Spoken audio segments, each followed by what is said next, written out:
சரி. குளிச்சிட்டு மேக்கப் பண்ணிட்டு வந்துடுறீங்களா? சரி சரி சரி சரி சரி. எங்க காணும் அவரு? வருவாரு. இப்பதான் மேக்கப் பண்றாரு, ட்ரெஸ் பண்றாரு, வருவாரு. சொன்னாங்க அவங்க அண்ணன் கூட வந்து சொன்னான், அவன் கொஞ்சம் லைட்டா வாழ இருக்குது அப்படின்னு சொன்னான்.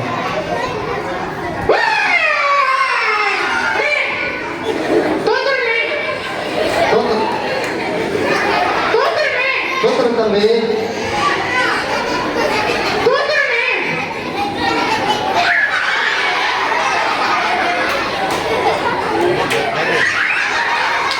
தம்பி இருப்பா, லைட்டா கொஞ்சம் மேல அப்படின்னு சொன்னா கை வச்சுக்கிறேன். மேக்கப் கலைஞ்சிருமா? என்ன அது முடிய